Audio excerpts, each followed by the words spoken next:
അപ്പൊ ഇന്ന് നോമ്പ് 8 കേട്ടോ. അപ്പൊ എന്നിട്ട് ഞായറാഴ്ചയാണ്. ഇപ്പൊ എന്റെ റയ്യാന്റെ ലൈഫിൽ ആദ്യത്തെ നോമ്പാണ്. അപ്പൊ ഇപ്പൊ സമയം 4:20 ഓൻ നിസ്കരിക്കാൻ പോവാൻ വേണ്ടിട്ട് നിക്കാണ്. എങ്ങനെയുണ്ട് നോമ്പ് എടുത്തിട്ട്? സൂപ്പറാ. അപ്പൊ ഇന്ന് നമുക്ക് ഓന് കുറച്ച് സാധനങ്ങളൊക്കെ ഇഷ്ടമുണ്ട്.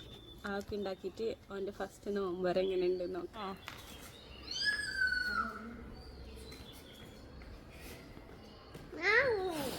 ഇന്ന് നമ്മുടെ റിയാൻ ആദ്യമായിട്ട് നോമ്പെടുത്തു.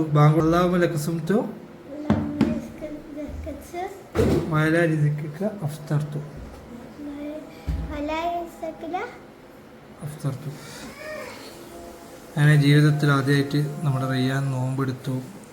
എന്താണ് സ്പെഷ്യൽ നോക്കിയതോ? മാഷാഅല്ലാ, അങ്ങനെ റയ്യുവിന്റെ ആദ്യത്തെ നോമ്പിന് നമ്മളാക്കിയ വിഭവങ്ങളാണിത്. അപ്പോൾ ബാങ്കൊക്കെ കൊടുത്ത് 5 മിനിറ്റ് ആയിട്ടാ, കുറച്ച് ലേറ്റായി പോയി എല്ലാം ആവാൻ. അപ്പോൾ നമുക്ക് ബീഫ് കട്ട്ലേറ്റ് ഉണ്ട്, പിന്നെ ഫ്രൂട്ട്സ് ഉണ്ട്. ഇതെനിക്ക് എൻ്റെ ഫ്രണ്ട് തന്നതാണ് സമൂസ, പിന്നെ ഉന്നക്കായ ഉണ്ട്, പിന്നെ മാംഗോ ജ്യൂസാണ് ഉള്ളത്. ലൈം ഉണ്ടായിരുന്നു, അത് നമ്മൾ കുടിച്ചു. അപ്പോൾ ഇത്രയും ഉള്ളത്. അപ്പോൾ എല്ലാവരും നോമ്പ് എങ്ങനെ ഉണ്ടായിരുന്നു കമൻറ്റ് ചെയ്യുക. റിയാൻ്റെ നോമ്പ് എങ്ങനെ ഉണ്ടായിരുന്നു? റയ്യോ? സൂപ്പർ.